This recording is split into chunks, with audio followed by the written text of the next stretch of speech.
Hello दोस्तों, कैसे हो आप लोग। आशा करते हैं अच्छे होंगे। तो मेरे वीडियो को लाइक एवं चैनल को सब्सक्राइब जरूर कर देना दोस्तों, और कहानी पूरा लास्ट तक जरूर सुनना।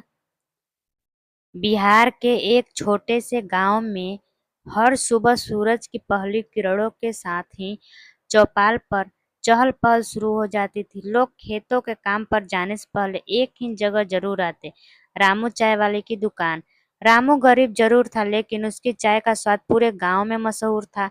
हर कोई कहता, भाई न जाने इसमें कौन सा जादू है, रामू की चाय पीते ही थकान मिट जाती है।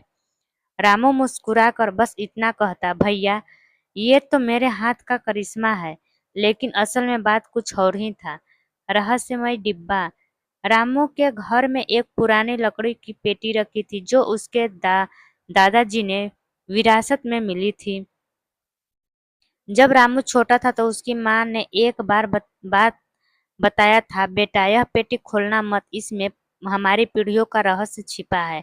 रामू ने कभी ध्यान नहीं दिया, लेकिन जब उसकी माँ का देहांत हुआ तो उसने हिम्मत कर पेटी खोली। उसमें एक चमकता हुआ डिब्बा था, जिसके अंदर हरे रंग की सूखी पत्तियां रखी थी। उस पर लिखा था, जादुई चाय की पत्तियां, एक चुटकी डालो और पीने वालों का मन वही सोचने लगा जो तुम चाहोगे। रामू चौंक गया। पहले उसे लगा यह मजाक है, लेकिन जब उसने इन पत्तियों को चाय बनाई और खुद पी तो उसे ऐसा लगा जैसे उसकी सारी थकान उड़ गई और दिमाग बिल्कुल साफ हो गया। चाय का सफर। रामू ने धीरे धीरे इन पत्तियों का इस्तेमाल करना शुरू किया। जब कोई मजदूर चाय पीता तो वह कहता, रामू भाई न जाने क्यों आज काम करने का मन ज्यादा है। जब गांव का बूढ़ा सरपंच चाय पीता तो उसे अचानक रामू की बातें बहुत अच्छी लगने लगती। रामू धीरे धीरे समझ गया कि यह सचमुच जादुई चाय है। लालच की शुरुआत।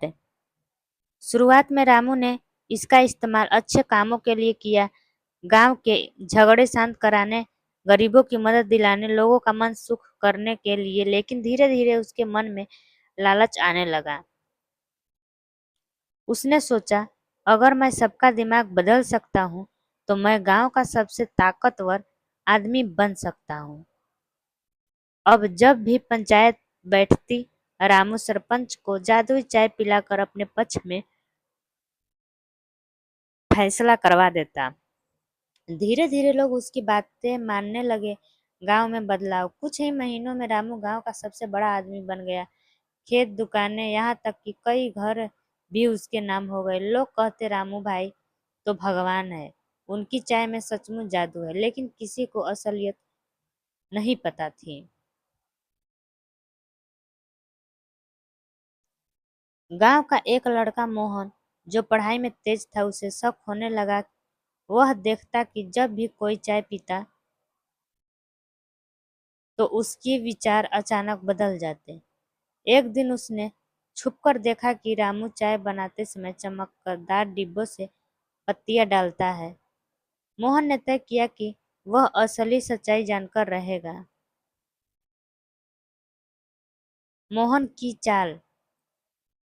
मोहन ने एक रात रामू की दुकान में चोरी छुपे घुसकर वह डिब्बा उठाया और खोलकर देखा। अंदर वही हरी पत्तियां थी जिसने थोड़ी सी निकालकर अपनी जेब में रख ली।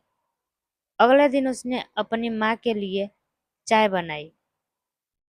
जब उसकी माँ ने चाय पी तो मोहन ने मन ही मन सोचा, माँ तुम मुझे 10 रुपए दो। चाय पीते ही माँ ने बिना कुछ पूछे उसे 10 रुपए पकड़वा दिया। मोहन हैरान रह गया। सचमुच यह पत्तियां जादुई थी। टकराव। मोहन ने तुरंत यह राज गांव के कुछ भरोसेमंद लोगों को बताया। सबको यकीन नहीं हुआ, लेकिन जब उसने उन्हें भी जादुई चाय पिलाई और उनके मन बदलते देखे तो सब सन्न रह गए। अब सबको समझ में आया कि रामू ने किस तरह से सबको अपने बस में कर लिया है। पंचायत का दिन। गांव में बड़ी पंचायत बुलाई गई। रामू ने सोचा, आज भी मैं सबको चाय पिला दूंगा और सब मेरे पक्ष में रहेंगे। लेकिन इस बार मोहन और उसके साथियों ने चाल चली। उन्होंने रामू का डिब्बा पहले ही बदल दिया था और साधारण पत्तियां रख दी थी। जब पंचायत बैठी और सबने चाय पी तो किसी पर कोई असर नहीं हुआ। गांव वाले ने रामू से पूछा, सच सच बता, तेरी चाय में ऐसा क्या है? रामू डर गया और उसने मान लिया कि यह जादुई पत्तियां थी जो उसके दादाजी ने दी थी। सजा और सीख है। पंचायत ने फैसला सुनाया, रामू, तूने गांव वालों का विश्वास तोड़ा, लालच ने तुझे अंधा बना दिया। अब तुझे जादुई डिब्बा गांव की भलाई के लिए सबके सामने रखना होगा। इसका इस्तेमाल कोई अकेला नहीं करेगा। रामू रो पड़ा। उसे समझ आ गया कि उसने गलत किया। गांव वालों ने मिलकर तय किया कि अब जादुई चाय सिर्फ जरूरतमंदों के लिए ही इस्तेमाल होगी, जैसे बीमार लोगों का मनोबल बढ़ाने या बच्चों की पढ़ाई में मदद के लिए। रामू फिर से एक साधारण चाय वाला बन गया, लेकिन अब वह सचमुच ईमानदार था। उसकी दुकान पर भीड़ अब भी लगी रहती थी, लेकिन लोग कहते थे, रामू भाई की असली चाय का स्वाद अब और भी अच्छा है, क्योंकि इसमें जादू नहीं, सच्चाई और मेहनत घुली है। यह कहानी हमें सिखाती है कि किसी भी शक्ति का सही और गलत उपयोग हमारे हाथ में है। अगर हम उसका इस्तेमाल भलाई में करें तो समाज बदल सकता है, और अगर लालच में फंस जाए तो सब कुछ खो सकते हैं। तो बाय दोस्तों, मेरी कहानी कैसी लगी कमेंट बॉक्स में जरूर बताना, और मेरे वीडियो को लाइक एवं चैनल को सब्सक्राइब जरूर कर देना। चलिए, तब तक के लिए बाय बाय।